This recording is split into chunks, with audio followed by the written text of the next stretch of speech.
I am Alessandra Pozzo, and I'm here to talk with Isabelle Chartier-Siben. Maybe we can put her face here in the marked ones in the video. Could you please do that? She is featured, actually. Oh, that's weird. I don't see her, but well, what it matters is that the others can see her. Isabel, we invited you to talk. I want to present yourself. You work for the International Observatory against the violence against the women. It is a laical association with the goal of denouncing the abuse against the women inside the church. Then we have Women for the Church, an association for women who is in charge of pointing to this type of abuse. Then we have Voices of Faith, a sensibilization group for the Catholic women at a local and an international level, and then other associations as the press, for example, that is a very important actor in the observance of the action of the church. And then we have the Federation for the Evangelical Women.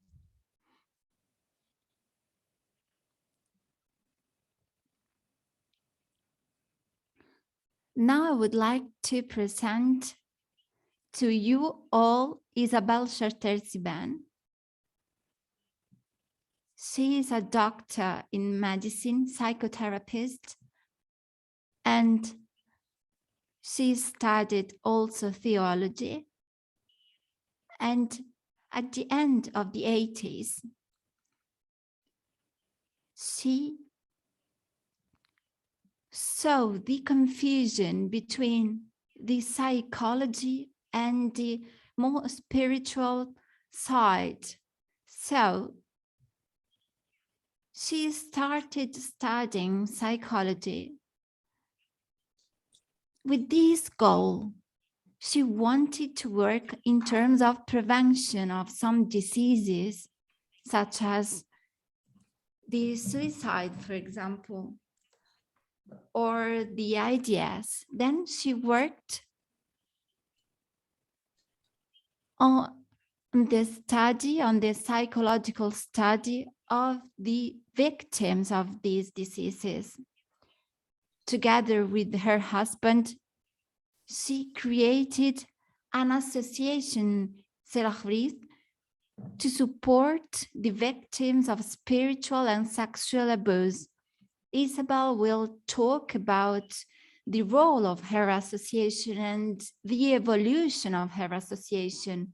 What are the goals of your association in this specific moment? Good morning, everyone. Thank you very much for your presentation. I am happy to be here today. Could you hear me? Can I keep on talking? Perfect. Thank you very much. As Alessandra said, we are an association that deals with the spiritual, physical abuse, and we are a laical association. The first goal of our association is to help the victims. As Alessandra said, these came from a specific scope, the idea of teaching prevention in schools, for example. And we wanted to create a receptive area in the school which we could use to prevent abuses. We wanted to provide concrete tools with a juridical pattern. It worked. And I am Christian, and our association since 2002 has the membership of important colleagues, of important people who, for example, were kicked off from their association without following the canonical law. With our association, we want to help these kind of cases. We also help these people in economical terms to help them live, because I remember, for example, a case in which a person was cut off from her organization, also in economical terms, and these people needs help. We saw that this aspect so many times is very hard for the people. I am now thinking about the first person we helped, we received, and we welcomed. I studied theology, and as I said, that was a key element in France to help the people who live abuses in dioceses and in the communities of the church. I wanted to specialize the abuses in the church because I saw associations around the world that work in this sense. We wanted to help people to find the right service for their situation, and we work with people also in their healing process. We want to provide them all they need for the daily operations. Also to move abroad, for example, we provide therapeutical tools. I am specialized in general theology, and I worked also for the state with an institute that helps the victims, and also the victims not only of abuse but also of terrorism. We received more than 100 people in our association so far. They presented abroad cases of atrocity, and I believe that listening to their trauma is the symptom, the most evident symptom of this phenomena. And we should also reflect on the consequences that can be different according to the specific situation. But our discovery, what we found out, is that when we violate the intimacy, we are talking about a spiritual and physical or sexual abuse. And we see a loss of bearings, a loss of ourselves. Thank you very much. Thank you. Could you please explain in what sense the abuse of the church is different from the abuse towards the children, and why this abuse is more visible in terms of public opinion? As regards this question, I would like to talk about a word, a specific word that is quite broad, the idea of clergy, of apostolical or non-apostolical religious people. And what we discovered is that when the abuse is perpetrated by men, they are different. When the abuse comes from women, it's even harder to denounce what is happening. Men don't want to be seen as the object of abuse. It is important to think about the differences that you mentioned. The abuse against children are usually organized by more people. And in general, we could say that we go from a sexual abuse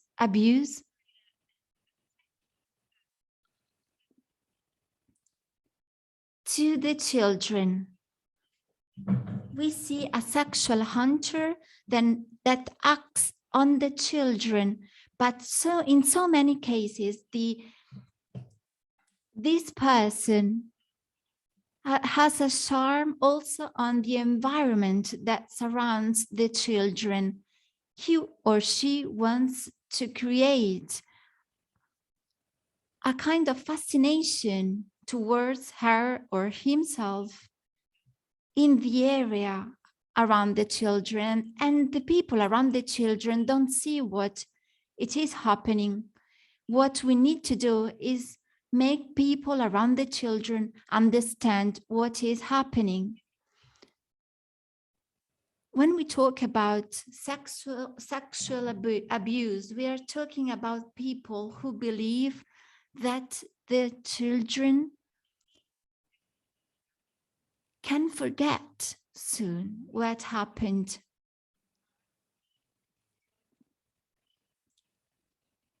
And that their reputation won't have any consequences. Luckily, things changed, and we are ready to help children. We see the abuse and we know what is happening. When we talk about adults and when we talk about adults in the church, what we think about is the civil society. Because the civil society tends to be quite interested on these cases. In French, we say that usually this kind of abuse helps to obtain a favor in a sense. It is a way to obtain something in return, a deal. Sometimes it can be money. And it is important to make women heard. They need to raise their voices. Over the last few years, we saw a movie that talks about the abuse against religious women, and many people in the public opinion say that, well, they couldn't even think about it before. They didn't see it coming. And many say that, well, they, in the same situation, they would have done something different. In many cases, the victims are seen as whores. You can understand how hard this topic is. we should reflect on the ignorance and on the methods that are used in this sector, in this area, in the area of abuse. I want to underline a difference between culture and society. In so many cases, I see victims that are not from France, but that are from areas in the surroundings. In so many cases, I see victims that are from Africa. And it is important to talk about culture, society, but it is also important to talk about enterprise. I will explain it better. We should understand what is the nature of the abuse, if it is something that deals with the war, and we need to understand in which way the society understands the situation. As regards the sexual abuse, the person doesn't see what is happening straight away.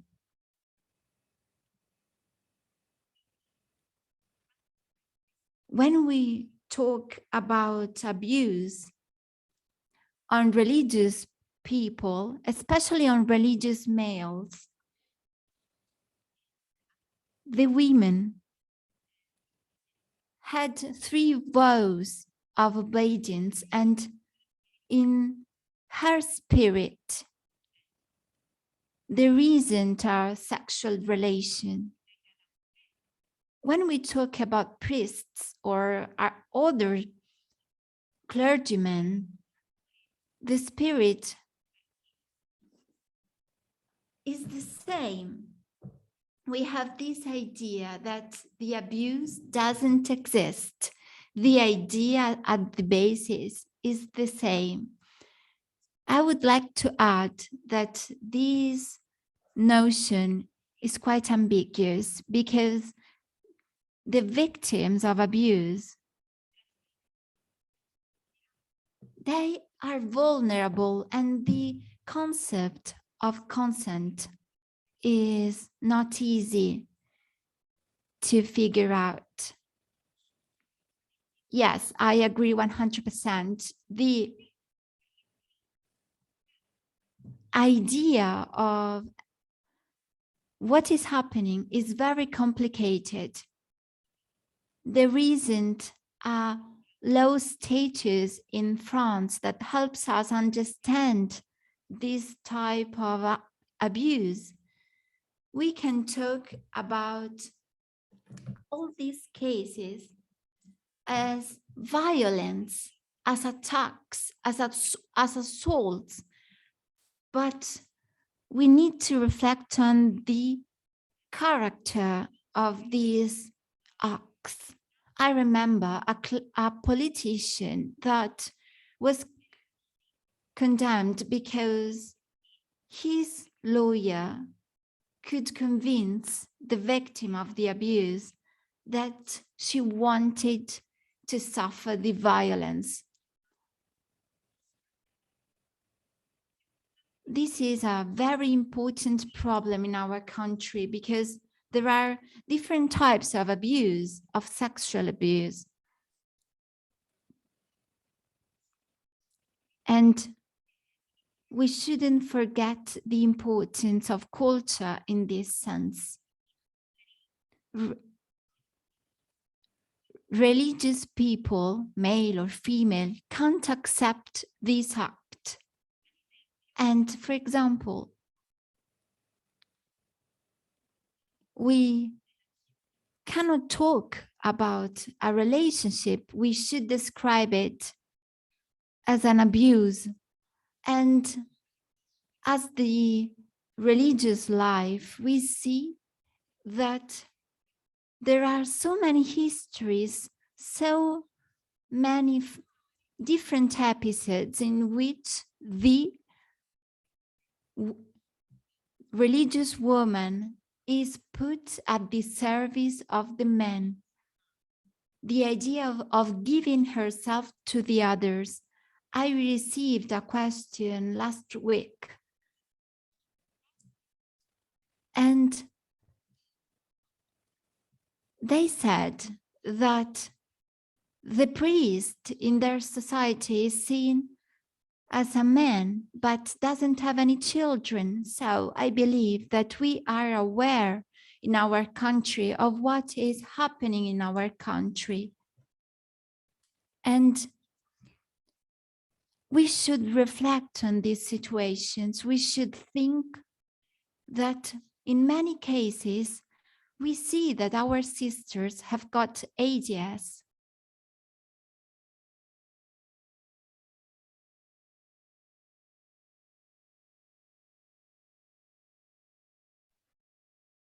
There are people who live in France and wanted to report these abuses perpetrated by priests, bishops, and clergy people in general.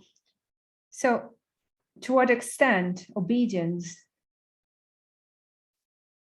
plays such an important role within this context?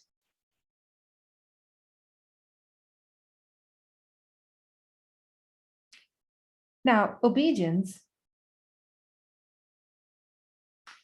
well, I would say that generally speaking, obedience should allow people to free themselves. Obedience does exist, which doesn't mean to be in a cult. Today, it is a matter of mindset, and usually obedience is lived out within these communities and creates freedom. Let me explain myself better. Obedience is based on trust.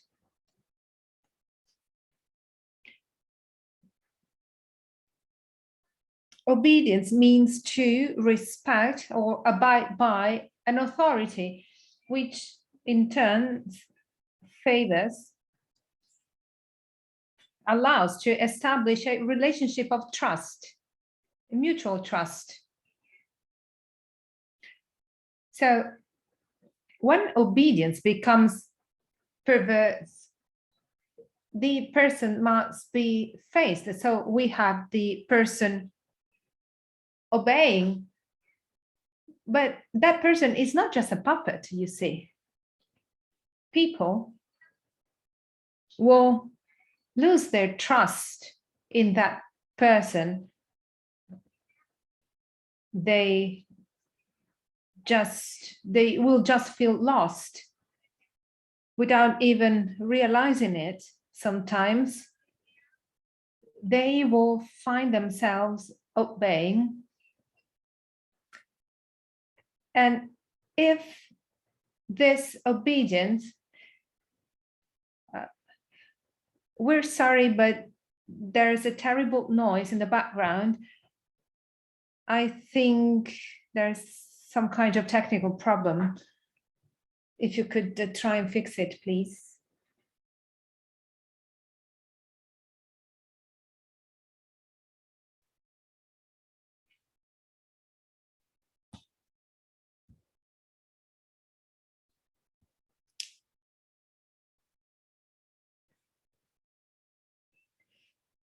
I'm sorry, I've lost my train of thoughts. Now, through obedience, if it is a real obedience, well, that is an open door to abuse.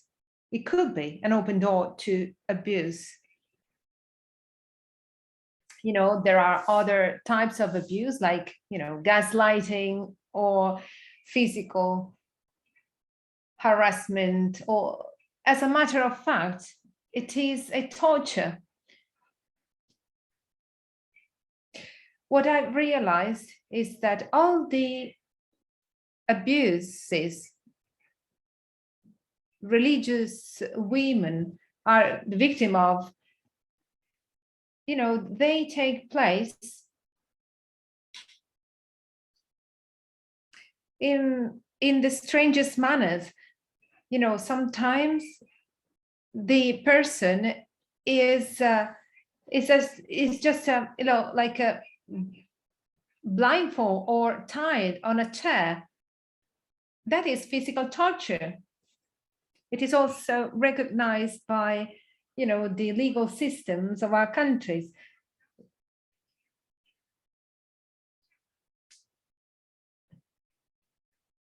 That is really a type of torture, but we need to know that these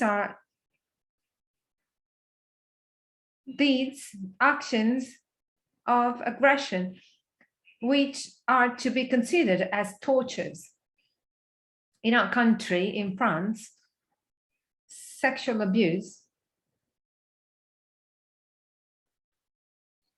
as to obedience, there's one type of obedience that relates to any kind of abuse. I've also mentioned physical abuse, sexual abuse, spiritual abuse. So through spiritual abuse and sexual abuse, there's always a connection between sexual abuse and obedience. So, obedience may actually favor or facilitate sexual abuse. The name of the Christian virtues: humility, forgiveness.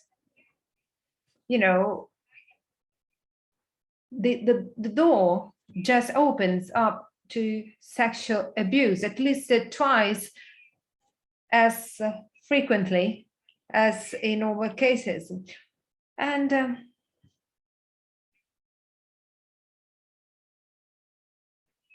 so would you like me to expand on some of the things I've talked about? Well, I don't think so, but of course, if you wanted to expand on something, just feel free to do so. Would you like to add something else on obedience? No, I think I've said it all for the time being. So let's imagine that we are, people at risk. How do you think people could recognize the early signs of abuse? Well, it is quite difficult. It is an easy question, but the answer is not that easy to give. But there are no early signs, I think. Children cannot see these early signs, for example, because everything is based on consent. So it is very, very difficult to identify those early signs. The problem, as I said before,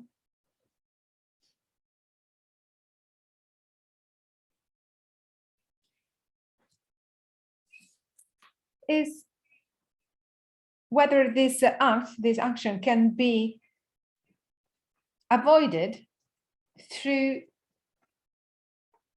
all the phenomena that have to do with enterprise, because these episodes of abuse, make the person lose their ability to discern. Their free will is at stake. They just cannot understand anymore the difference between faith or trust and authority. They're confused. So it is not easy to say, I was abused. He or she was abused. So to try and respond to your question, the thing is that sometimes people think that the first stage of sexual abuse is a sort of ill being, feeling bad or ill. So the first stage of this is just to ignore the fact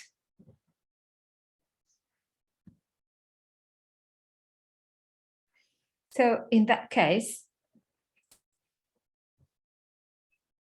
when there's a sort of a self-exaltation, in that case too, we need to ask ourselves what is going on, because the sign is so evident, but the person just cannot understand what's going on. So to recognize an abuse,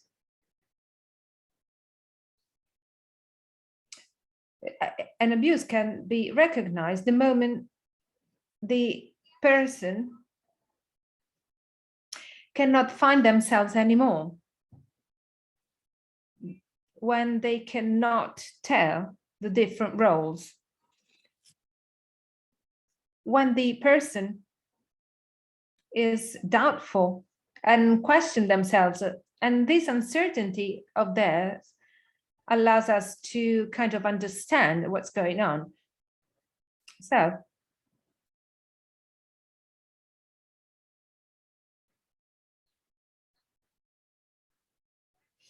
it is a, blind trust sometimes.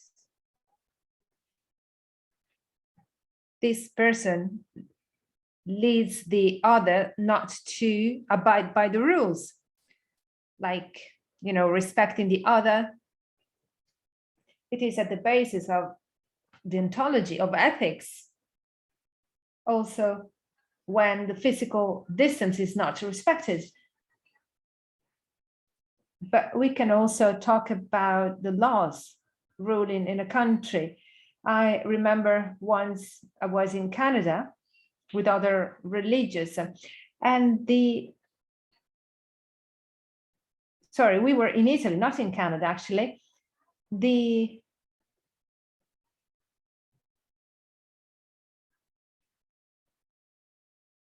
landlady didn't behave herself properly. So I thought, in this situation, it will be difficult, So the first sign is the impossibility to trust the other person. When you start doubting what's going on or doubting yourself, then the certainty that we're living something exceptional. So the fact of belonging to a sort of elite. For example, in the art community, which is renowned internationally, abused people would kind of belong to an elite. And this elite would receive divine signs. So they were way ahead from a spiritual point of view. They would feel they were the receivers of a divine sign. So when one of the abusers would touch one of those women, for her, it was like being caressed or touched by divinity. But as a matter of fact, that was abuse. These relationships would make them feel they were the owners or receivers of a sacred secret. So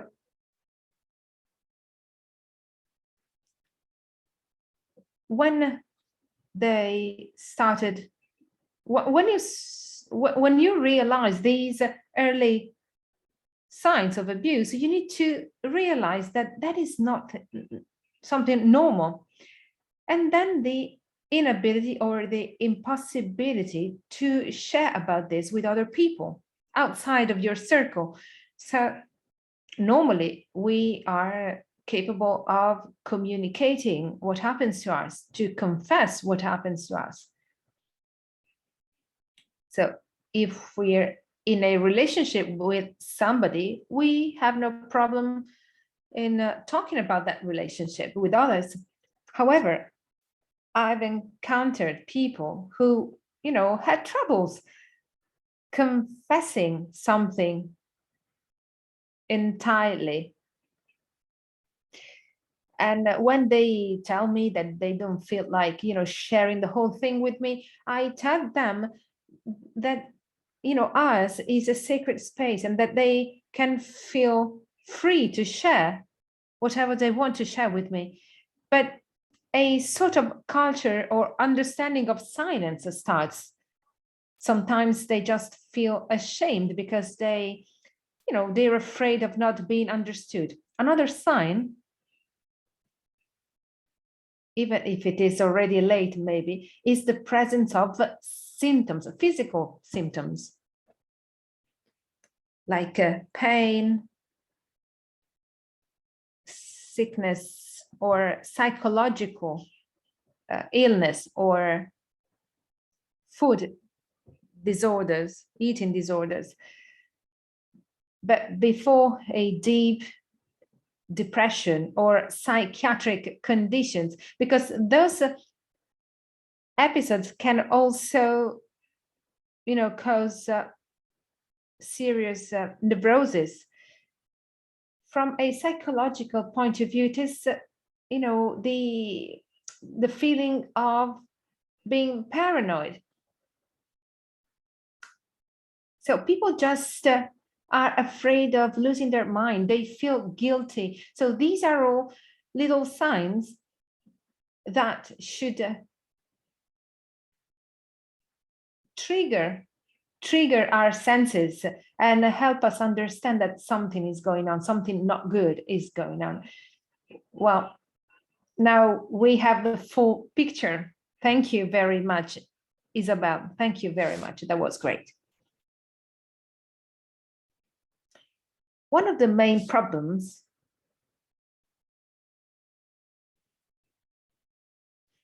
it is clericalism, for example, that we see within the church, not only on behalf of the clergy, but also on behalf of lay Catholics. They become the subjects of other people, of clergy people. And this is something that can also lead to abuse. So what kind of advice can we provide to people?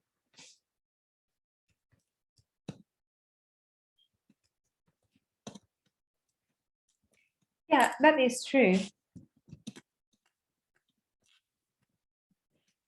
Well, one piece of advice is not to, to close yourselves in yourselves.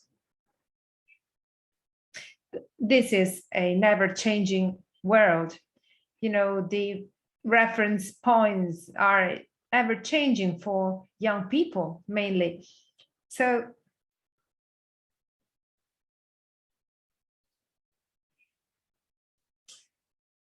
we need to be reassured. Therefore, the authority of a priest, of someone who's supposed to know it all, is very reassuring, right?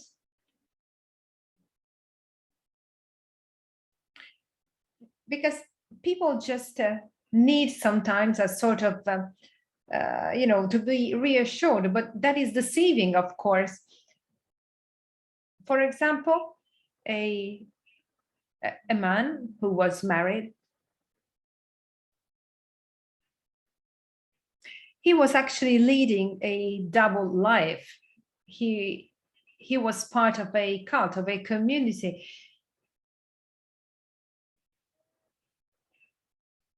This religious woman was being abused and she was suffering a great deal. So I realized that this man just didn't care about that sister to be suffering so much, because he was, he had a very important role and just couldn't care less about that woman, how she was feeling.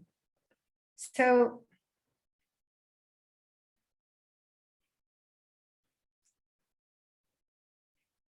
there are mechanisms that prevent the community to become aware of what happens. For example, this man I'm talking about, he never admitted to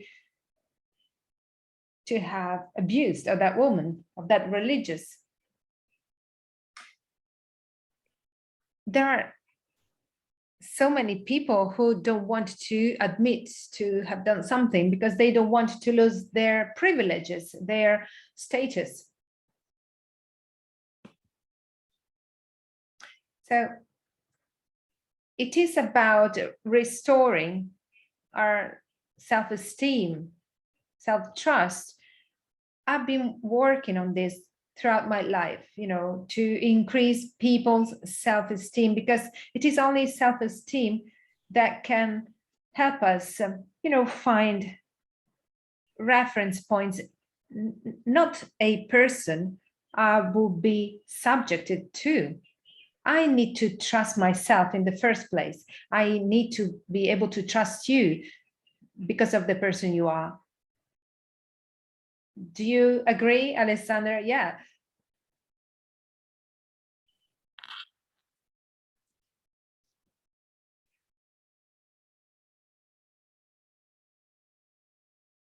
And this will help understand what is happening. Because obviously, the idea of being submitted is something that makes us feel childish. This is a very important way to avoid very dangerous patterns. And it is a way of find our bearings in the social context, to be free and to grow free, to interact with the others. And so there is a very thin line between the submission and the exaltation. It is very important to be at the center of this pattern. Was I clear? Yes, even though it is quite complex, but yes, thank you. You were very clear. Thank you very much. I would like to keep on with another question. As regards the responsibilities of the church in terms of abuse, what are the guilt? In which cases the church is guilt inside the church? Well, as regards the faults inside the church, I think that in many cases they hide themselves, they don't react to abuse. And this hiding of things, of abuses, is very dangerous. We are talking about silent and secret. And these two elements are very dangerous. And also the families are involved. The silence of the families of the victims and of the victims themselves is something we should reflect on. We should reflect on the different patterns that we have got in terms of powers, in terms of hierarchy. We try to work in this sense with our association. You can find so many useful information in our website. As I said, secret. I don't remember the date, but I think it was 1922.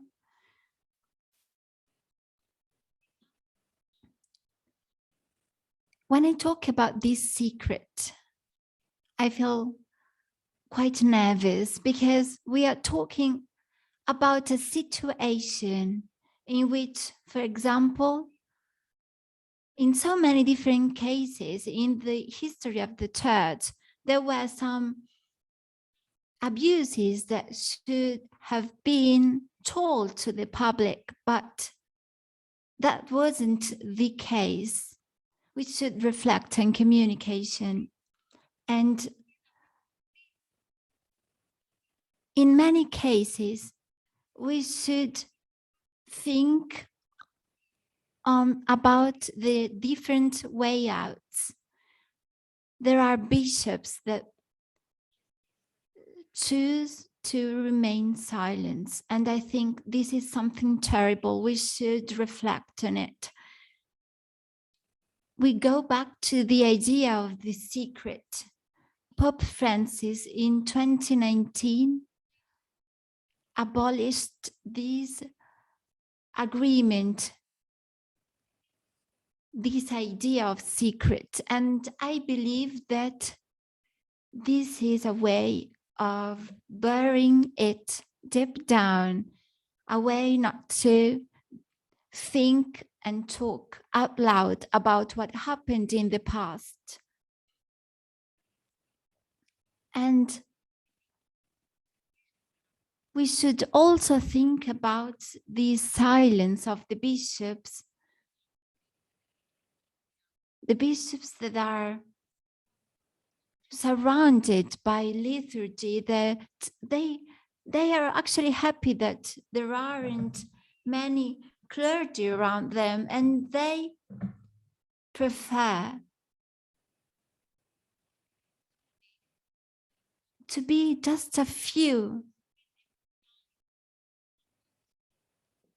They don't want people to know about the abuses, and they don't want the abuses being reported.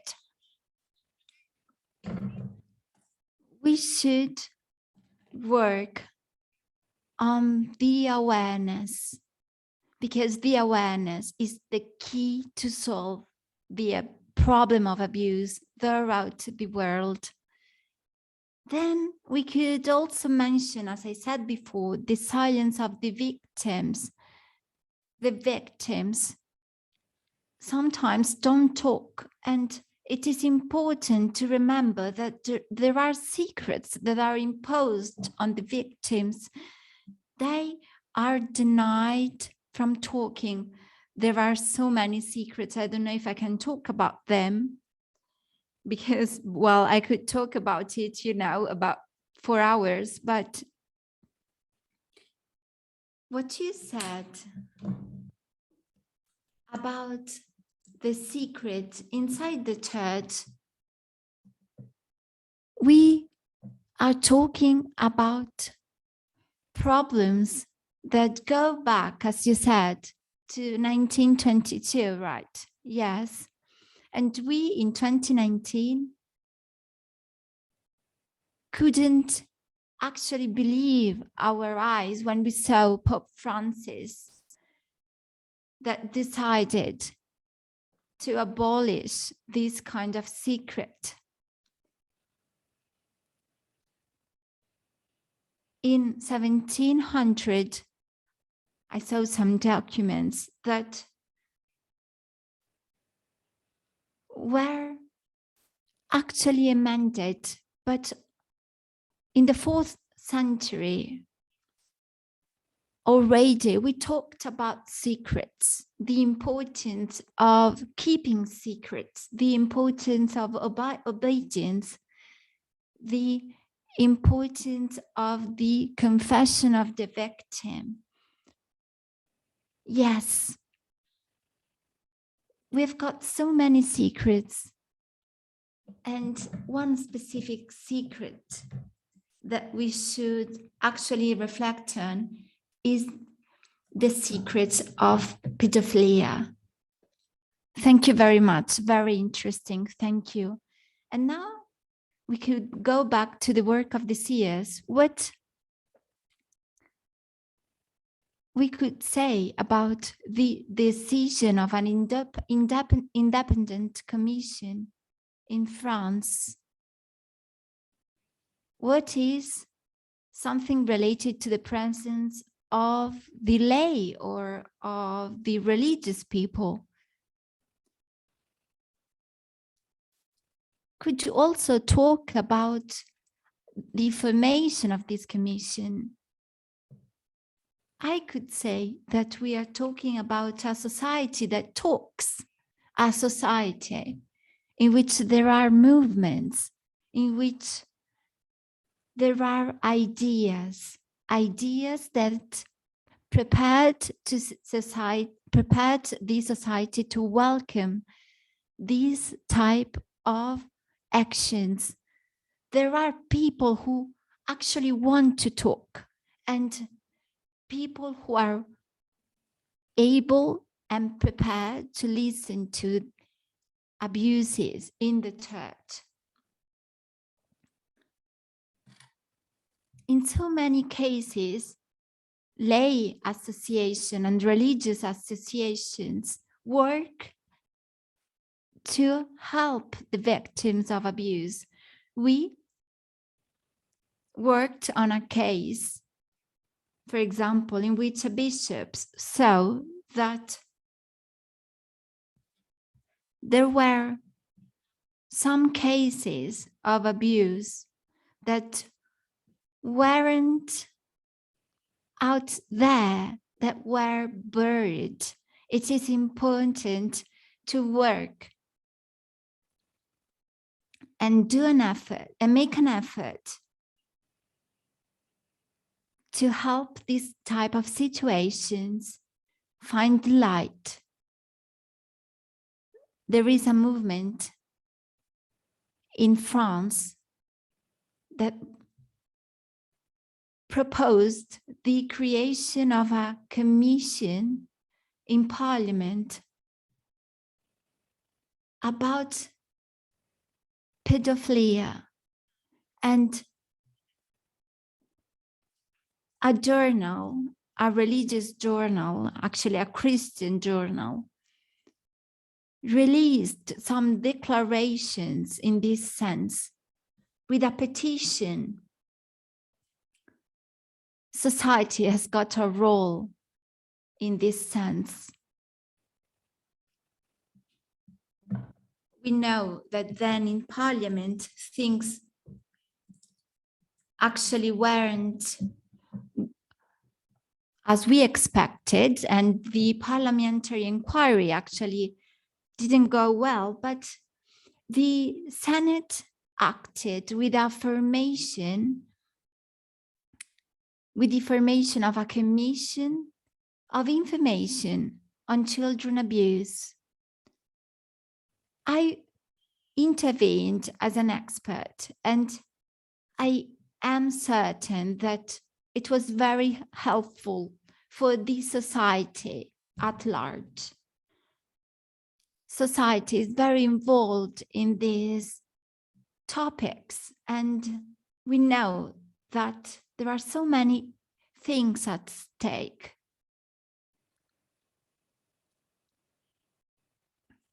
And we should remember that in so many cases, there wasn't enough pressure on the abusers and on the church, because also about the case I was talking about, the parliamentary inquiry would have been an incredible tool to help go further with this type of measures. As I said, we did something, we opened the path, and the media are talking about these abuses. The church fears that these different cases will see the light and people will talk about it more and more in the future. Thank you for your information, so helpful. I didn't know that this parliamentary inquiry was actually there, and I thank you for sharing with us so many valuable pieces of information. I think that we should talk with the journalist of the journal you talked about. Thank you so much. I will note it, her name later on.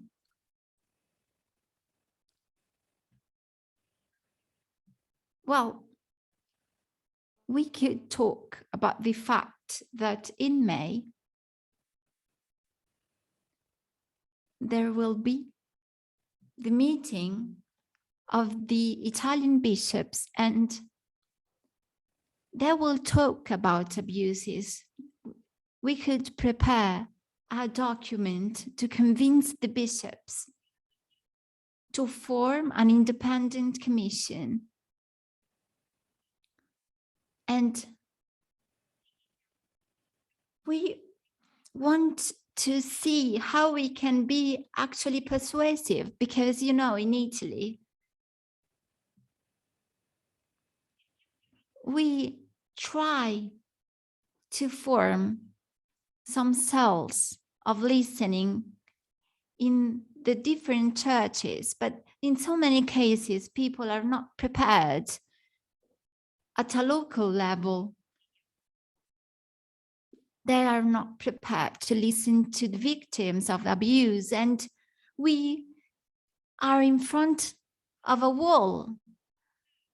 We are asking ourselves, what can we talk about to be more persuasive?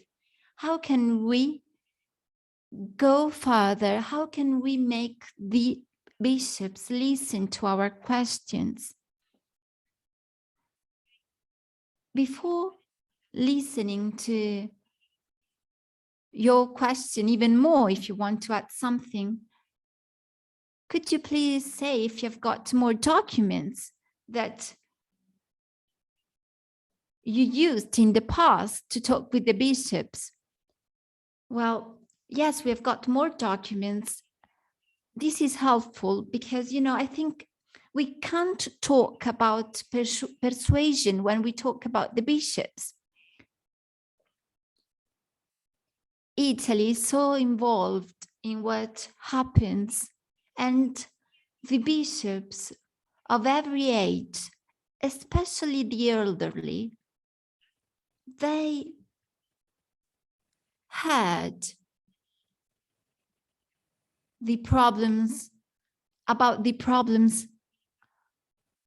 with children abuse. I think that the only solution is make them feel scared. I've been working in this sense over the last 20 years. I wanted to talk with the bishops, but they didn't want to listen to me. I couldn't do anything. Maybe you will do better than I did.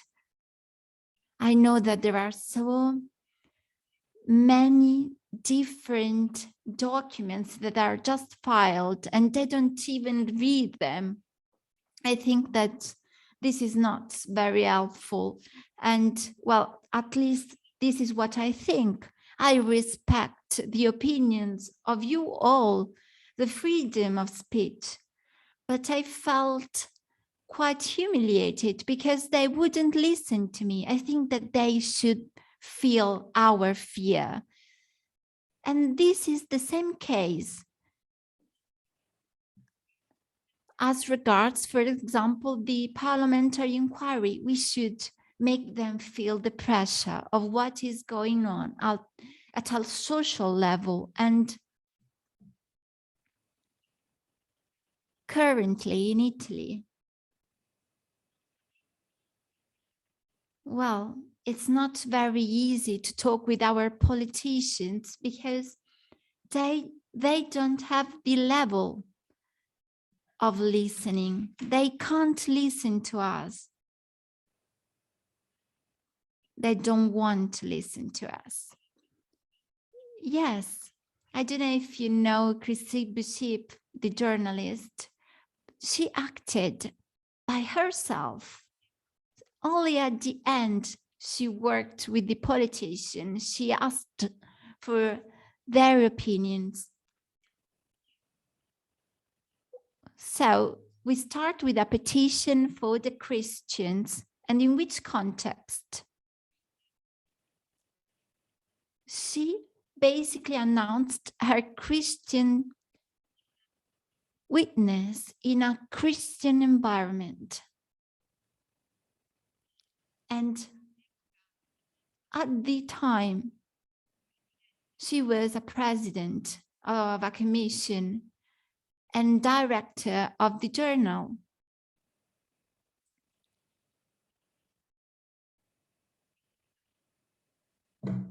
And I believe that it is important to be consistent between the true Christians and the political power.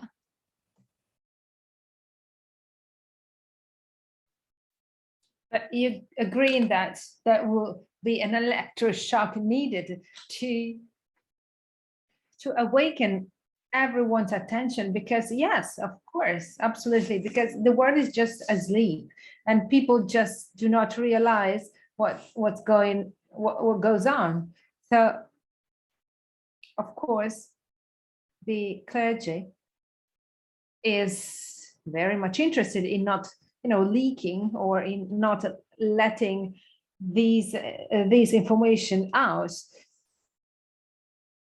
So I guess, there are so many problems that you're aware of also in Italy, but in France,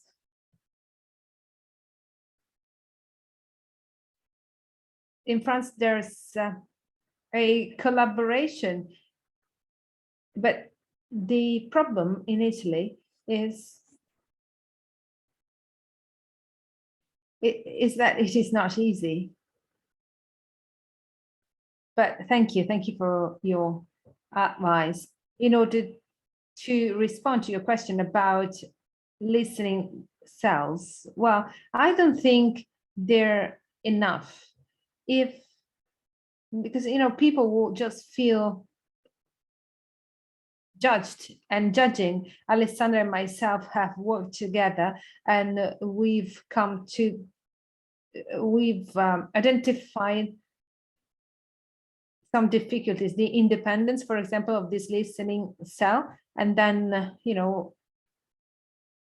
having informed people involved. And that also may entail to violate the professional secret, and then, make a decision in favor of the victims. So these places of listening, these listening cells or units, they just there's a difficulty in having them really work, because they are not like professional bodies or entities. That's why we've developed a tool on listening units to regulate this phenomenon. And in order to do so, you need to involve specialists, experts at the level of SIAS. Some results have been achieved, which I did not quite understood, maybe because it is difficult to find really, skilled people in this matters. So usually there are people specializing in medicine or sociology or theology, but maybe, is it the document that Ornella had written for us? Yes, it is a document that we've changed, and you can find it on our website, the website of our association. Perfect. So I'm going to read that document.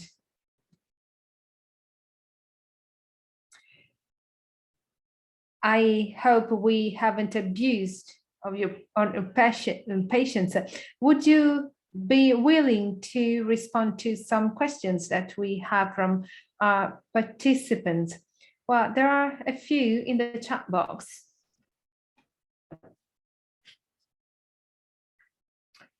Let me see. Someone asked if you could, if we could talk about the situation in Italy, maybe at a later stage. Another question. The Survey Commission has established, on the basis of the results of the investigation, a relationship with French justice. So have crimes been reported? But I think it is mandatory now, maybe not, but this is very important to do so. There are protocols in place between the dioceses and the Attorney General. So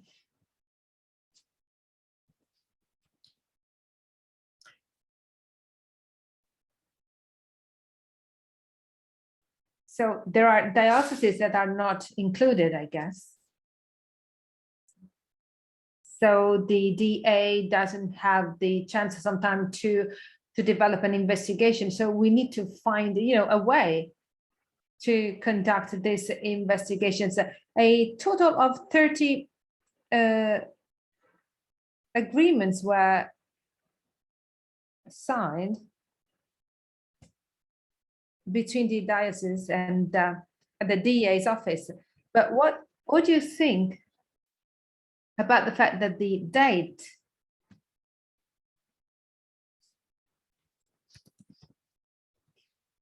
what is the situation of the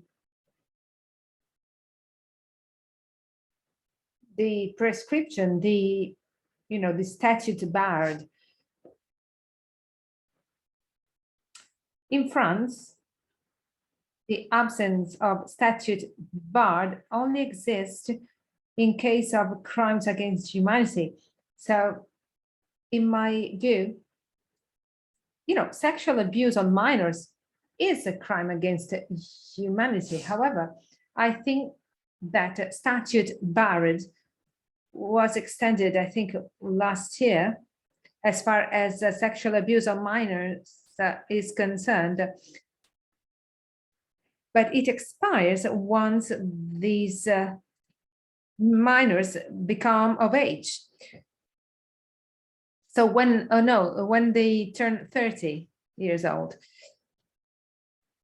the statute barred is fundamental.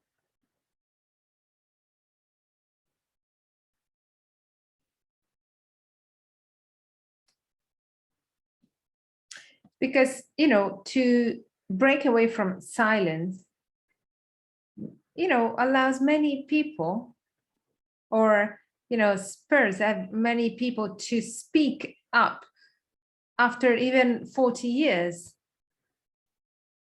That is also a matter of maturity.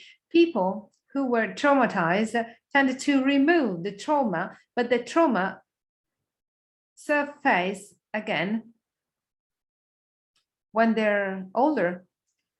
A person that I know, for example, he realized what had happened to him when he was like 60 years old.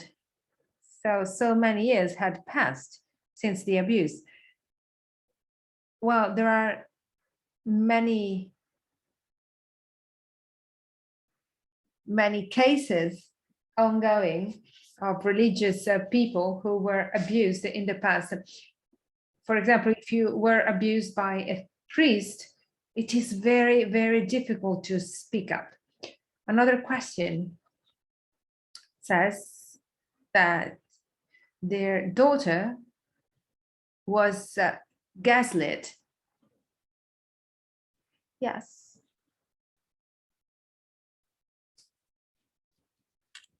her parents just couldn't talk to her.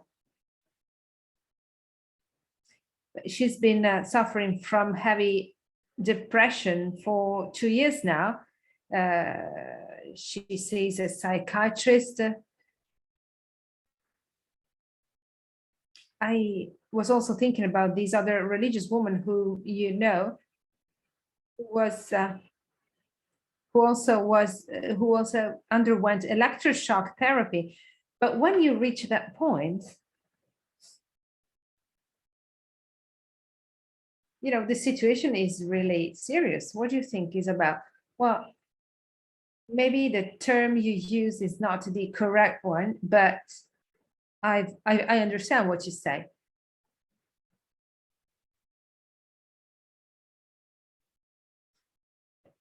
Don't worry, Alessandra, I did get your question.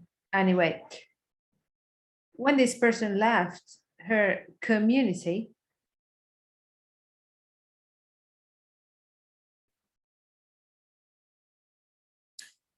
I don't know if the people who post their questions in the chat box wish to take the floor and speak.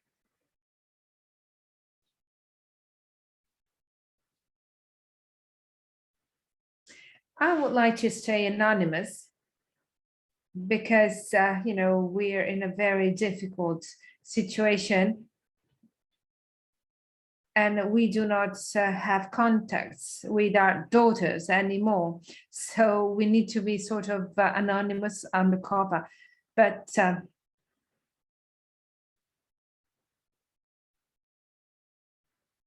yeah, it is about being kind of brainwashed or gaslit.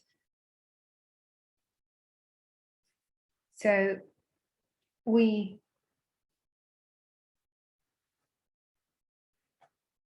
been working with a psychologist,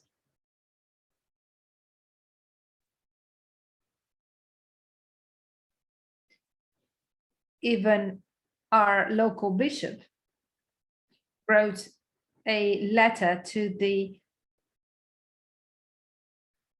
congregation this man belonged to, but in that case either we didn't receive any reply. So we've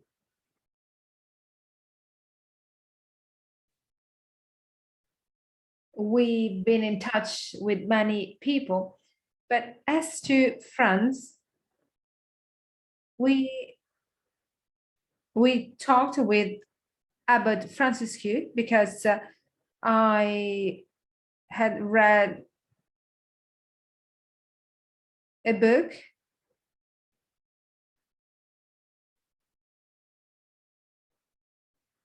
and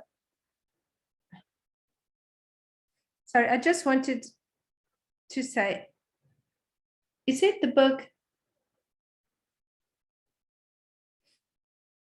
That book was also translated into Italian, to smash the soul. Yeah, smashing the soul.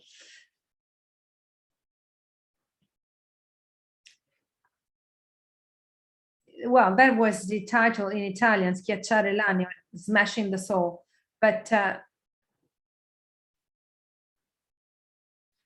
I had written to this abbot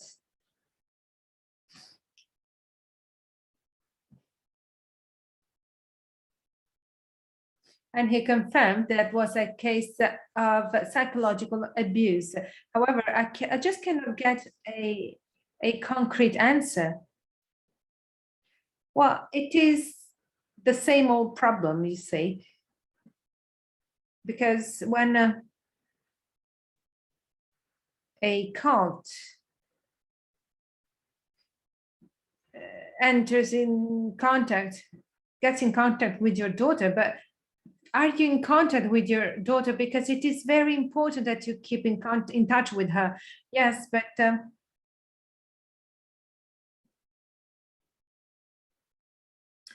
we cannot talk about what she lives. Her health is at risk.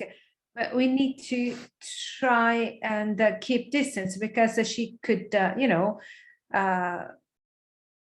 be at risk. Now, as to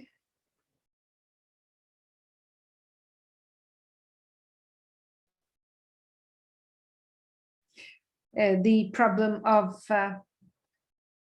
manipulated people, it is important to keep in contact, because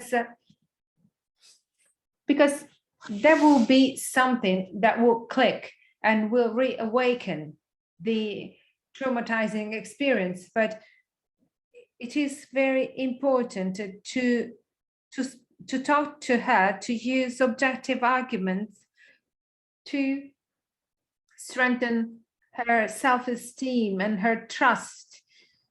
So it is important to use a common language. If she denounces what she's been through, she's going to get better.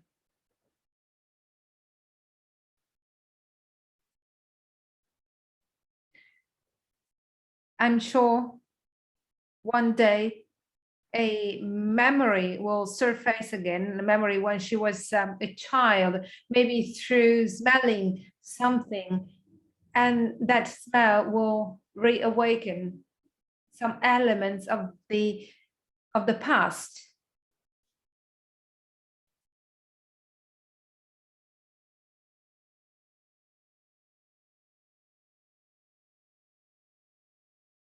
Well, it is very important that you're in touch, that you still have a relationship with your daughter.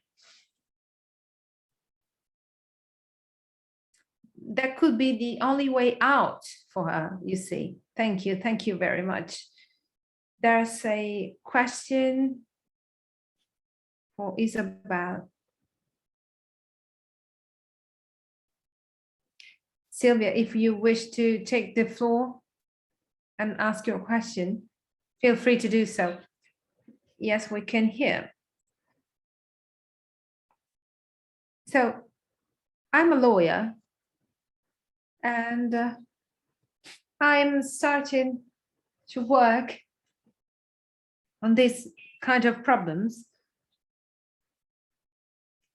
I'm in touch with a religious order which deals with the perpetrators of these abuses. I'm a woman, and I realized that there is nothing out there for religious women or women religious. So in my Christian journey, I'm willing to go ahead and do something for women religious. I think that my being a lawyer could prove useful. I'm in the light of what I've heard, we need to join forces. We need to help these people out. Just like with pedophilia, you see, in the United States, media are so important because, the secrets in the church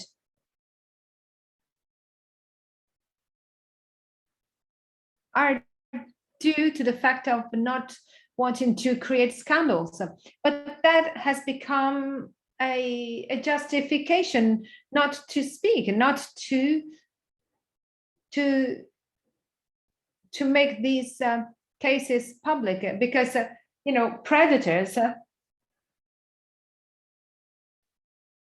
predators just stay predators. They are not discovered, and so we need to be very determined, just like we were determined in cases of pedophilia in the States. Thank you.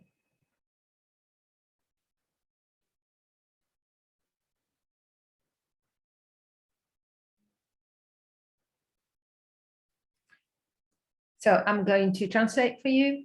Sylvia is a lawyer, and she realized that there are no tools, no room or development for, what happens to women religious. And she would like to be in touch with people specializing in this kind of situations in order to tackle them. Isabel, are you there? We can't see you anymore. Yes, you're there. Okay.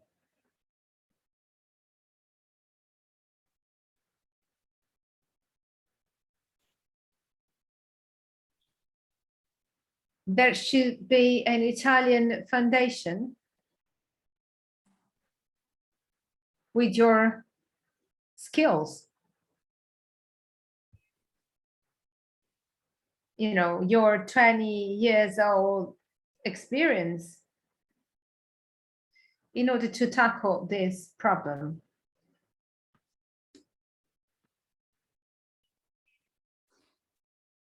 Over the last 20 years, we worked with the people we know, and this kind of cooperation was very good. It was very good for our area. I want to be honest, I couldn't find your email, but now a website, it's easier to communicate. The word of mouth is useful, but a website is always a good idea. You want to give space to clergy, and you want to give space to our sisters. Yes, I would like to have the help of a psychologist, for example. We ourselves, but there is no systems. There is no system in Italy. That's the problem. Well, what do you mean with system? The idea is that when we go to talk with Pope Francis, we have some people that ask for changes, but there isn't an organized system that actually advocates for change. We need a more structured system, a more structured answer to what is happening, to talk also with the bishops, not only about children abuse, but about all kinds of problems we have got about our society. I think that it is very hard for us to act in this sense. We don't have the possibility of acting as a system, because we already are structured in our idea of structure. So I don't know if I've given an answer to your questions. Well, what I see is that there aren't tools today, but it is important to start working in that direction. I think we are doing it with this meeting today, with the meeting we had in the past, the ones we will have in the future. Well, it is a way for us to work in the direction of a structure of our answer. Perfect. Thank you very much.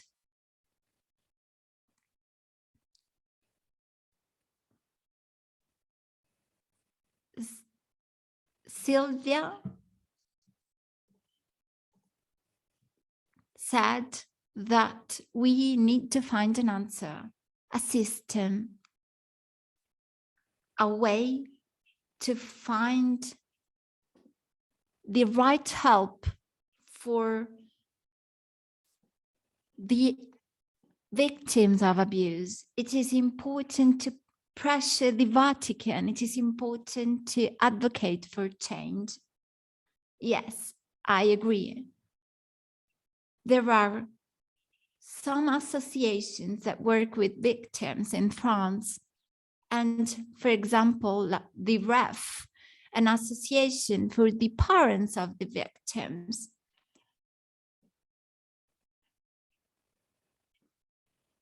It was an association created by actually the parents of a specific victim that wanted to help the parents of other victims.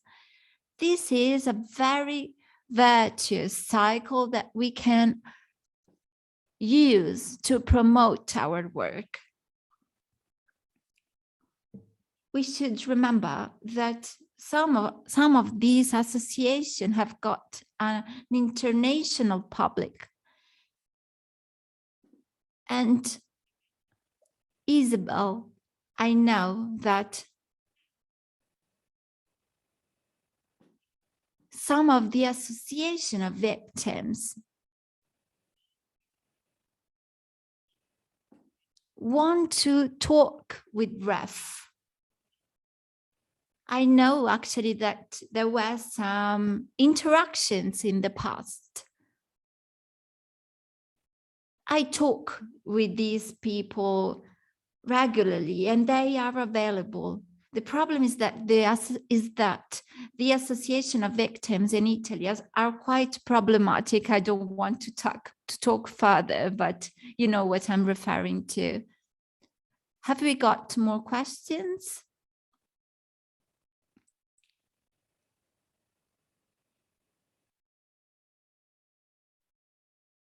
I actually raised my hand. Go, please. My name is Marcia.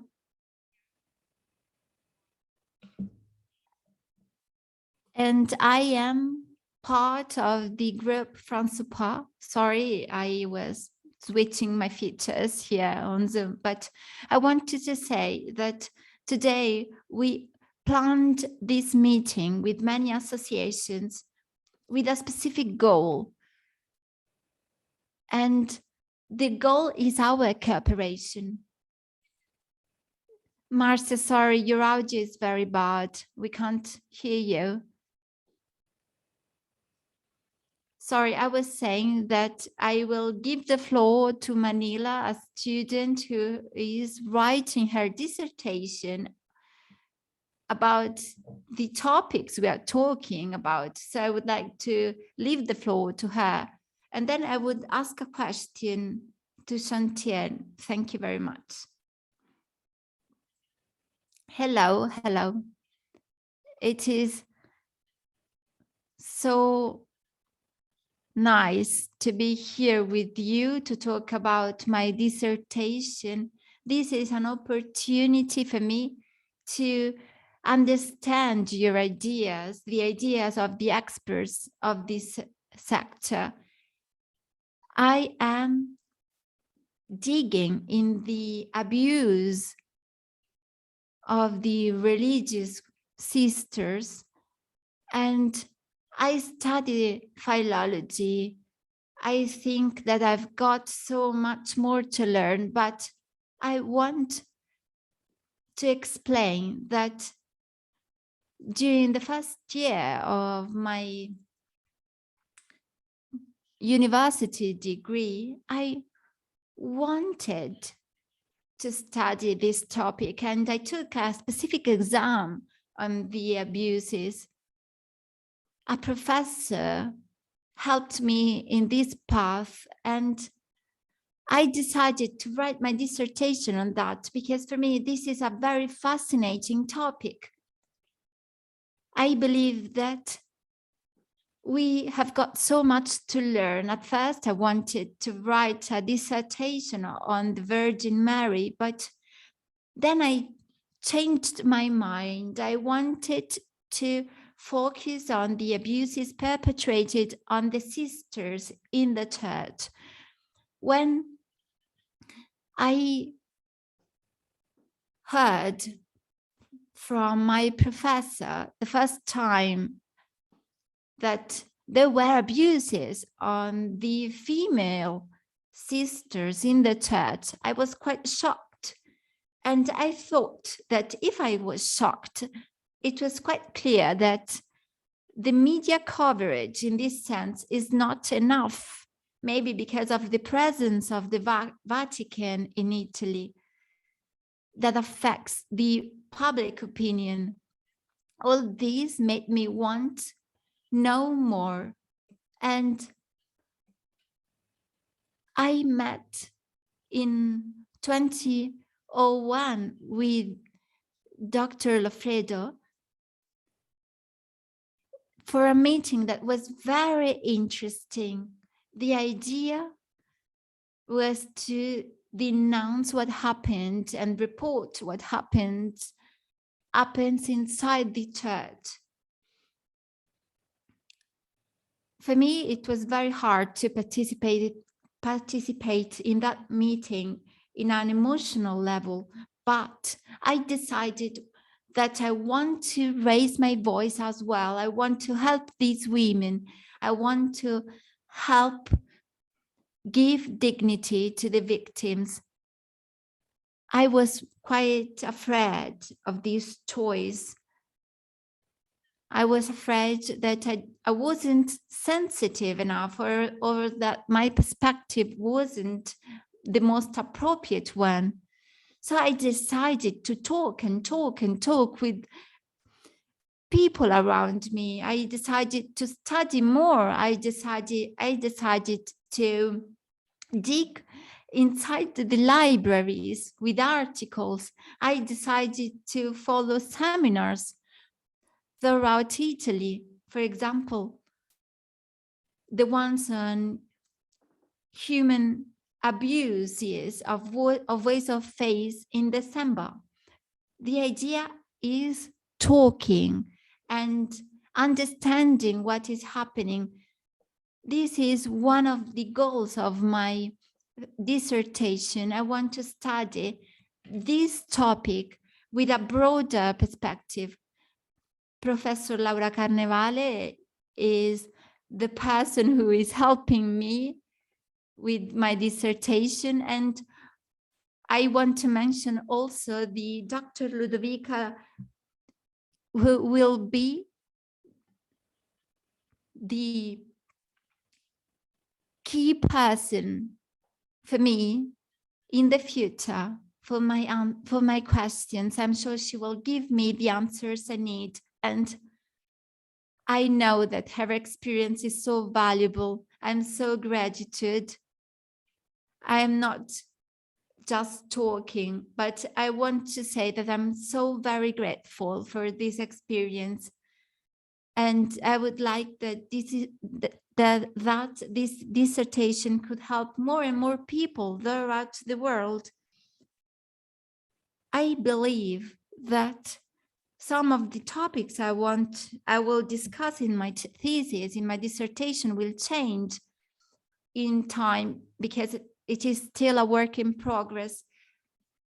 And for these, I want to say that I am open to suggestions.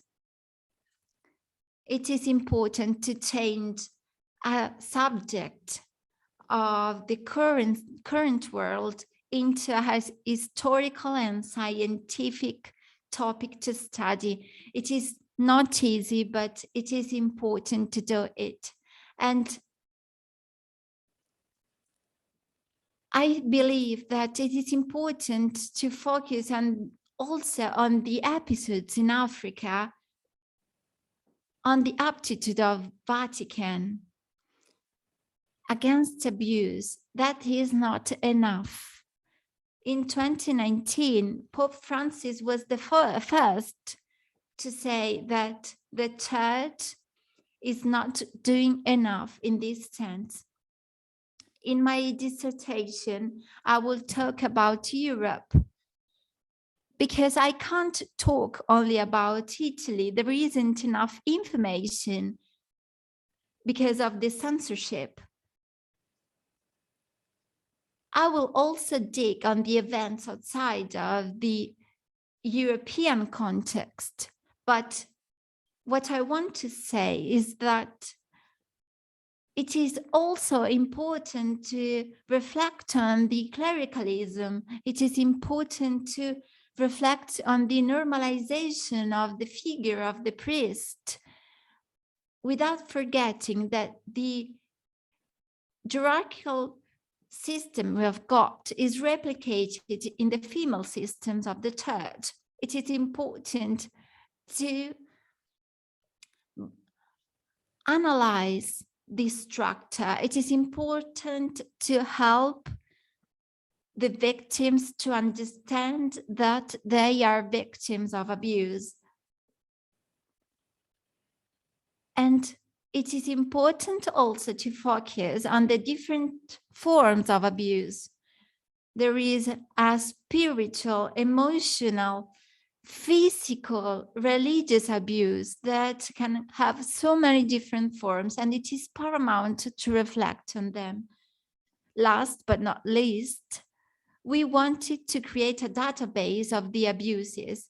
The criteria to build this database are not set at the moment, but we will work on that. We will try to focus on different parameters, for example, the geographical areas. We will focus on the information we can collect, and then we will decide what to do. It is an area in which we need to reflect a lot, and I am open to suggestions in this sense as well. I want to quote the Gospel of John, freedom will make, it is the key of everything. And I want to help dig in these topics. I want to help give a voice to those who don't have a voice. I want to thank my university, Bari University, and I want to highlight the importance of our departments. Usually in our region, we underestimate the value of what we have got. And I want to thank Dr. Eugenio for her experience that she is sharing with me. And I want to thank all the organization are here with us. Thank you very much. Thank you for your commitment. Thank you very much, Martina. Thank you so much. Any other questions? Marzia, for example? Yes, I want to say that it is quite essential for us to reflect on the words that were said before in terms of the clergy, of the physical and spiritual abuse. We have a clergy that needs to figure out so many different problems, things that we should think about the patriarchate of our institutions, and we should reflect on the clericalism of delay. These situations of abuse are usually accompanied by a sense of omerty. The idea is that we usually justify what is happening with a conspiracy of silence. I want to share an information as well from the interventions. We saw that in Italy, there isn't enough, but we can say that over the last few months, we built a coordination, a committee with the help of the associations that are here with us today, with the goal of asking the creation of a commission that will be independent and that could investigate on the cases of abuse, especially with the cooperation of the victims. The idea is to give a voice to the victims of abuse. Maybe later on, you can take the context of the associations that are here with us today. And of course, I want to thank Chartier for all the valuable pieces of information.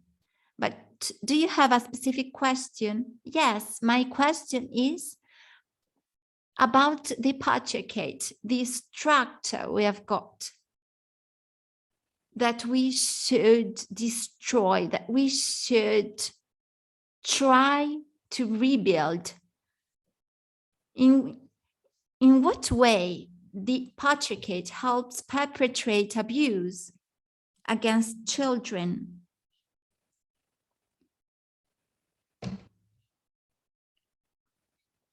Have you got the question, Isabel?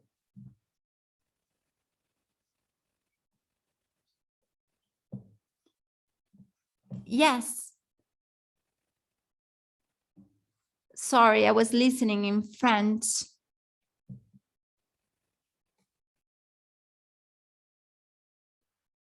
So I got your question. We should understand how to drop the charges.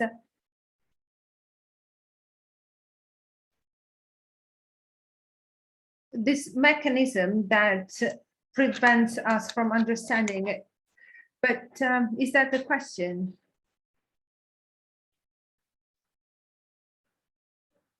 Well, as a matter of fact, it's not just about clericalism. It is not just about that. In my view, that is the patriarchate. There's a view that there is within the church.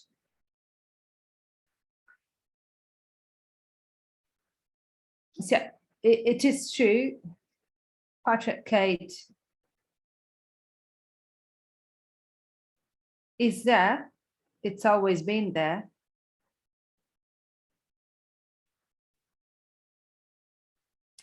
You know,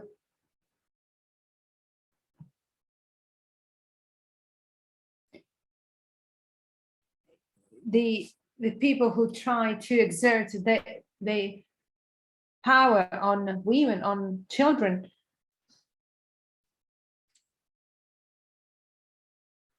that is intrinsic to the same gender of man. And it's also about people's formation. I work extensively on people's self-esteem because today we're called to accompany the abusers, not only the abuse survivors. So the moment they don't own what they've done, regardless of their gender, what is at the basis is self-knowledge. So people who may become sexual predators, but if they're aware of themselves, if there's self-knowledge, they will learn to know themselves, and they can kind of limit their disorders because they are attracted by something which is not normal. So it is important to help them. So I will insist on, I'm willing to help you deepen this because patriarchate is there, of course. And the reason why it is there is that these people are just void. There's a void inside of them. It's like straw man.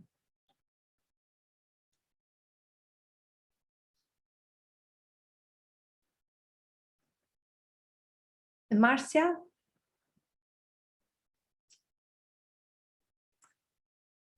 No, I'm finished. Don't worry.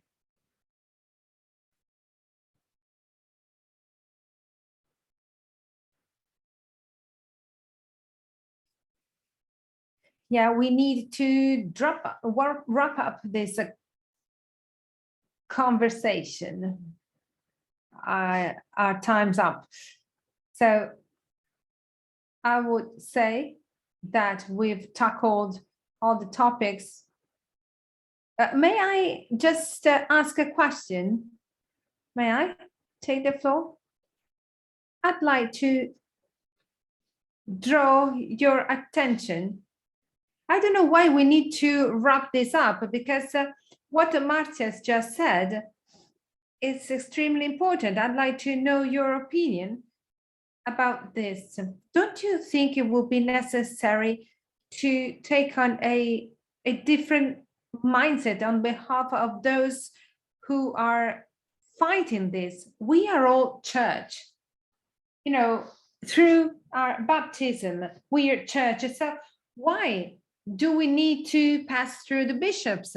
Can't we just establish a voice speaking directly to priests' conscience without, involving the bishops? I mean, when there's something that starts surfacing, in the newspapers, in the press, words that speak directly to the abusers, both male and female abusers, something that awakens their conscience so that they no longer feel protected.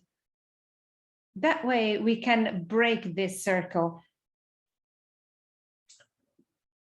Because, the bishops just don't want to create scandals. But if we are willing to recognize, to acknowledge that we are the church, the church is not just made of bishops and cardinals and priests, it's us. So we are entitled to speak up. Of course, you're so right. So we need to speak with one voice, and they will be bound to listen to us, to this voice. This voice can overcome silence, you see.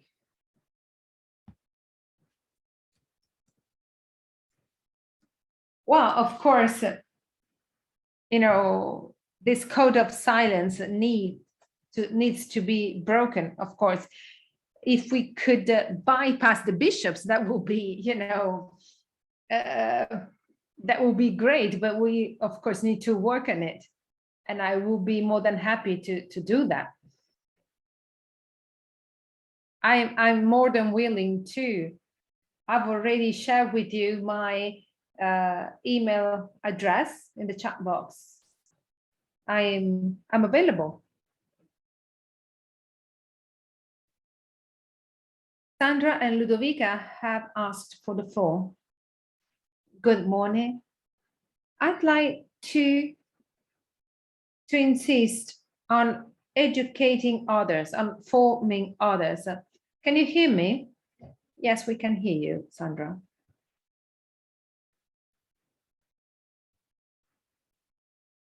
So I'm wondering how important it is, at the Christian level, that we commit ourselves to sex education, education to affectivity, especially in the seminaries, in formation houses.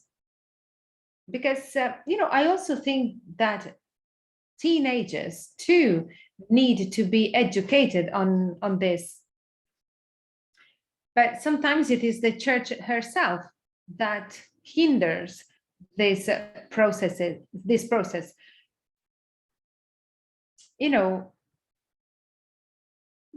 For many, sex is just about penetration. And this view of sex makes it difficult to acknowledge and recognize that, a case of abuse.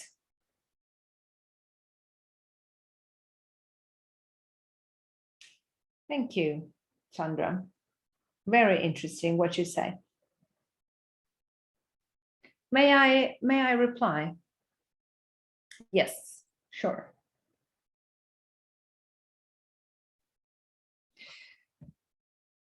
It is true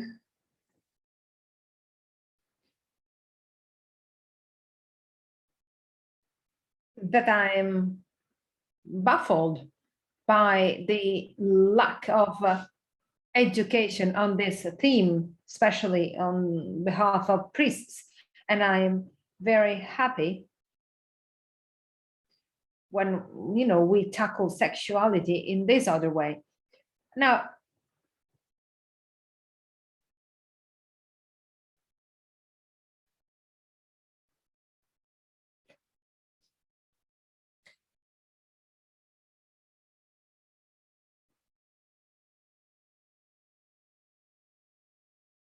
d'acte sexuel parce qu'il n'y a pas eu d'orgasme. Pour les autres, il n'y a pas eu d'acte sexuel parce que la pénétration n'a pas été jusqu'au bout. Et pour les autres, c'est chacun a sa version. Et jusqu'au fait où moi, assistant un jour à un procès, le procureur a demandé au prêtre, mais si vous aviez su que mettre votre doigt dans le vagin, c'était un viol, est-ce que vous l'auriez fait? Et donc, le prêtre a répondu, ah ben non, parce que je ne voulais pas aller en prison. Donc là, on se rend compte justement de l'utilisation de connaissances complètement foutraques, ce que je veux dire, foutraques, ça existe qu'en français, mais de connaissances mauvaises qui sont invraisemblables. Et c'est vrai qu'une connaissance saine de la sexualité, où commence la sexualité, ce que je veux dire, toucher d'une certaine manière une personne, c'est de la sexualité. On est déjà dans la sexualité. On n'a pas besoin d'aller toucher les organes génitaux pour que ce soit de la sexualité. Et donc, effectivement, travailler évidemment dès les séminaires sur ces sujets-là. Mais je dirais que c'est la société tout entière avec laquelle on doit travailler sur ces sujets-là. Voilà, c'était ça que je voulais dire. Effectivement, l'importance de la formation. Ouais, je suis d'accord avec toi. Grazie della risposta, purtroppo non c'era più la traduzione. No, comunque non capisco il te lo traduco francese, però io. grazie. Cioè, in due parole, non traducendo perfettamente, ma che lei dice la stessa cosa, che l'educazione deve incominciare prima, insomma. E comunque ci sono stati dei casi in cui si parlava di atti sessuali in cui non c'era penetrazione, c'era col dito, insomma, che addirittura è stato chiesto a un religioso che si sapeva che mettere un dito nella vagina voleva dire violentare una persona, e gli hanno chiesto se lei lo sapeva che era un crimine, l'avrebbe fatto lo stesso, e lui risponde: ah, certo che no, non voglio mica finire in prigione. Però il problema, se posso permettermi di rispondere, è che il religioso in questione aveva paura di finire in prigione, però non aveva nessuna idea di quello che è il rispetto per la persona con cui aveva a che fare, perché si parla di voto di castità e non si sa che cosa mettere dietro, e queste cose, insomma, per chi fa un voto di castità bisognerebbe che sapesse che cosa vuol dire. La castità non è solo, non riguarda solo quello che c'è sotto la cintura, ma riguarda il rispetto della persona che uno ha davanti a sé. Questo l'ho aggiunto io, non è di Isabelle. Alessandra, chiedo scusa, però per molti da ora in avanti diventa difficile seguire perché non c'è... Isabelle, il n'y a plus de traducteur. D'accord, voilà. Il va falloir mettre le mot fin. Voilà. Personne ne comprend plus rien. No, Voilà. però chiedevo che almeno parlasse Ludovica. Parla magari lentamente Ludovica, e se poi Isabelle non ha capito del tutto, chiedo ad Alessandra di aiutarla. Posso tradurre io, dai. Tu me dis ce qu'elle a dit, Alessandra? Non, non, là maintenant, il y a encore une intervention de Voilà. Ludovic, qui est journaliste, et qu'on va essayer de traduire nous-mêmes. D'accord. Ben moi, je vais vous quitter. Non, non, non, c'est une question pour toi. Et après, on te laisse aller. Ah, d'accord, d'accord. Il y a une question pour moi. Bon, d'accord. Ludovica, vuoi parlare? Sì, eccomi. Prego. Allora, solo una rapidissima battuta sull'ultima questione affrontata, no? sul tipo di sessualità. Non dimentichiamo che Ratzinger, nella sua memoria applusa agli atti del rapporto uscito qualche mese fa in Germania sugli abusi sessuali nella diocesi di Monaco, distingueva tra atti sessuali e atti di esibizionismo davanti a un minore, come se gli atti di esibizionismo davanti a un minore non fossero una violenza sessuale, un tipo di abuso sessuale. Prima cosa. Seconda cosa... Ti interrompo perché sennò poi dimentico.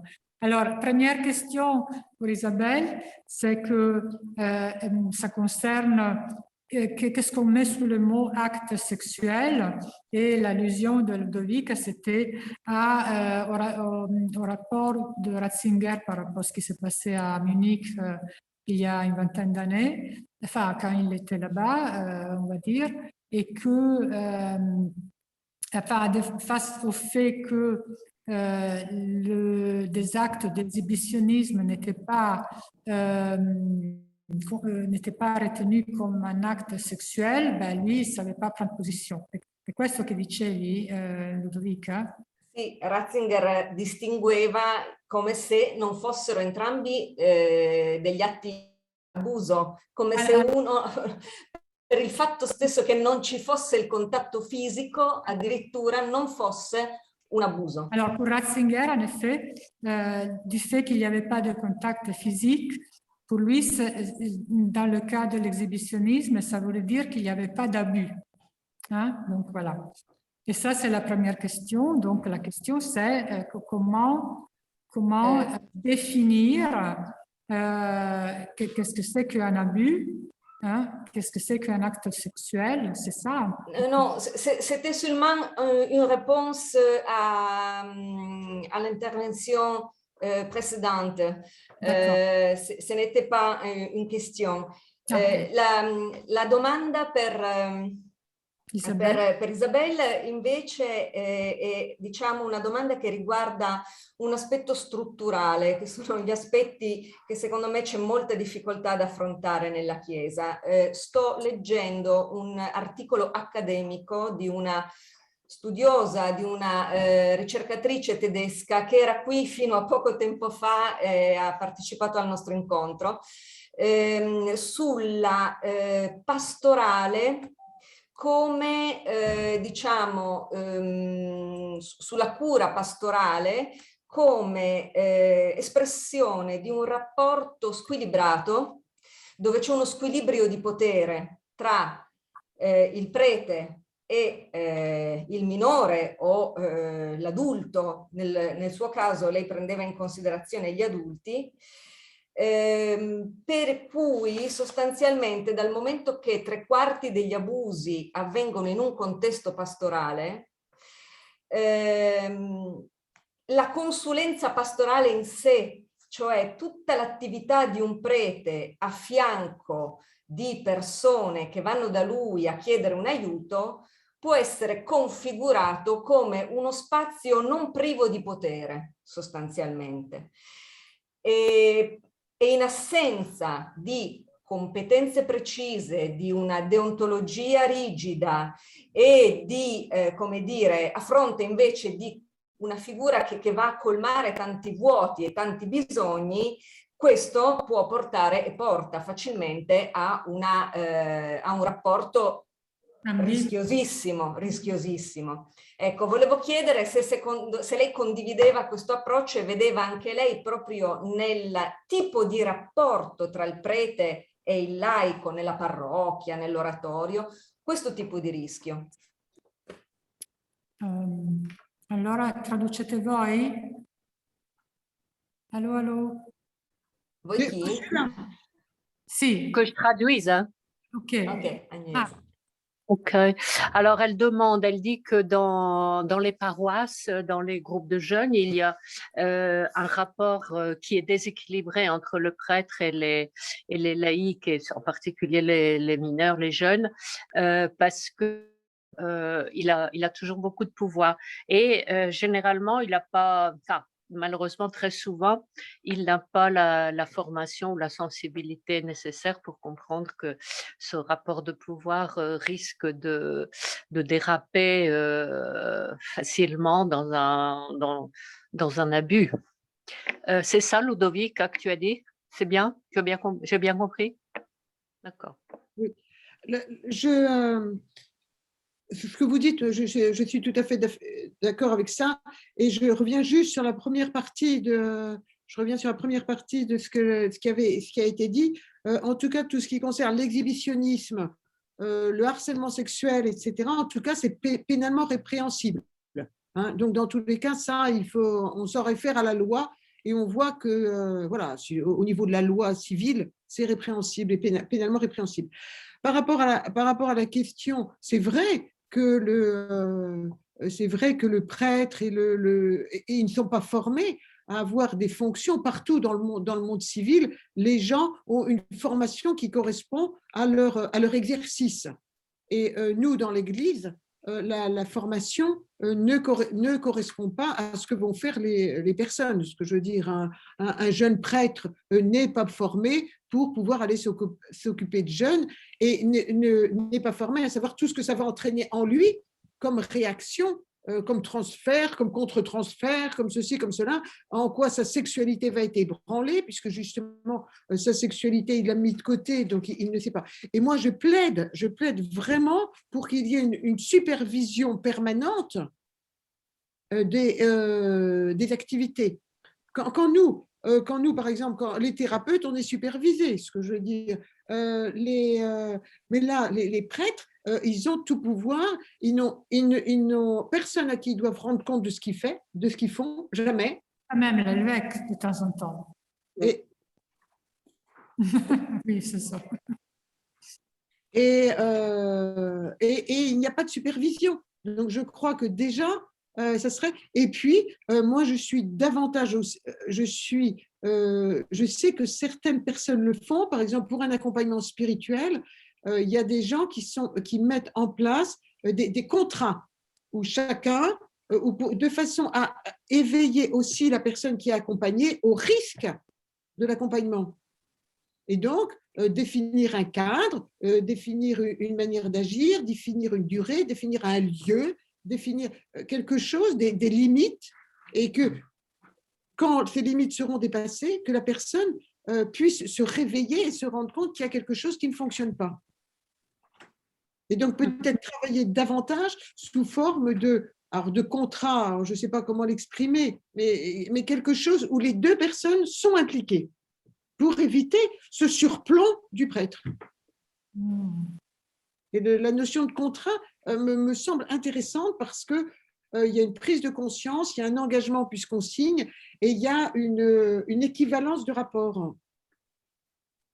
Très intéressant. Voilà. Par rapport à ça. Devo tradurre? Devo tradurre? O no? C'è la traduzione o no? No, non c'è la traduzione, ma avete capito o avete bisogno di una traduzione in italiano? Allora sì, dice Elisabetta.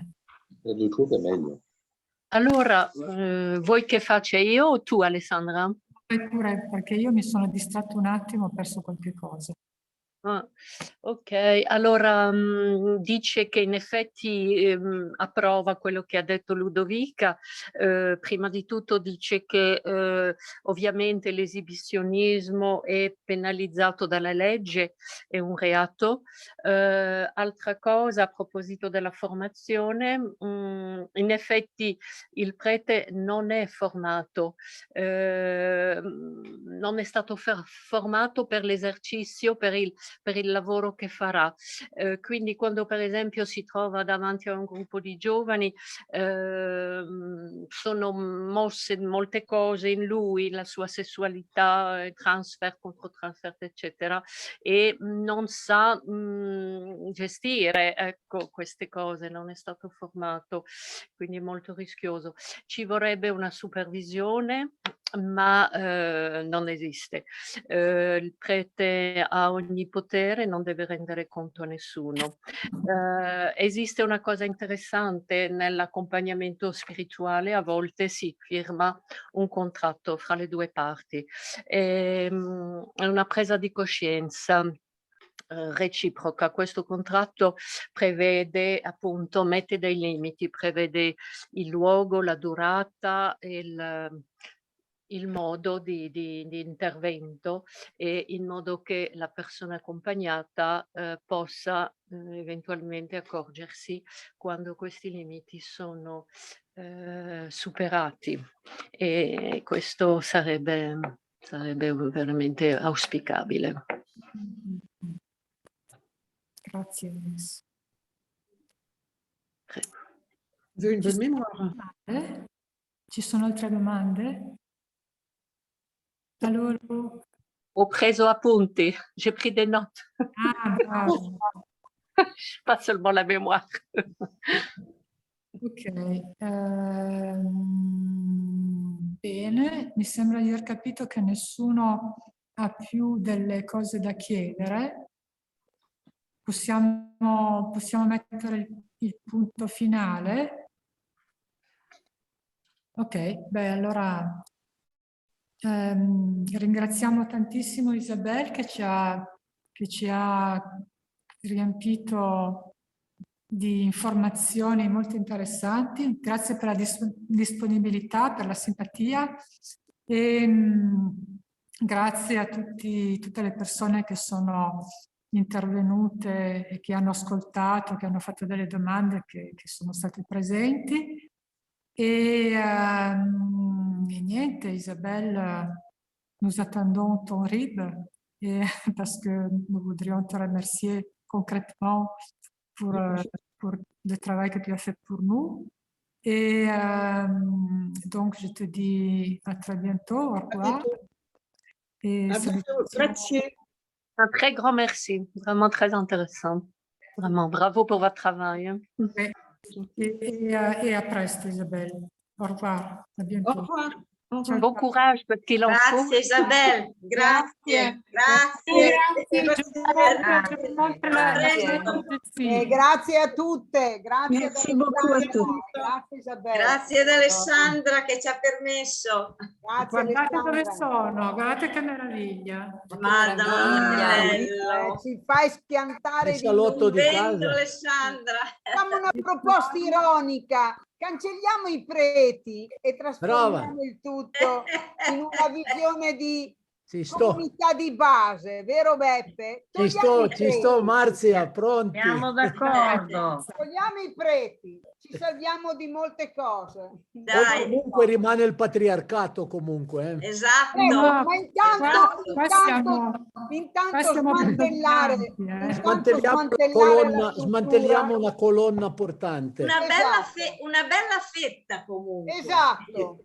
Certo, Esatto. certo. Ciao, Alessandra, grazie. Anche Chantal di aver fatto, grazie. Ciao Grazie. Ciao. Ludo, credo che debba chiudere tu, perché sei tu la... Oh my God. Allora, io intanto ho interrotto la registrazione. Anch'io.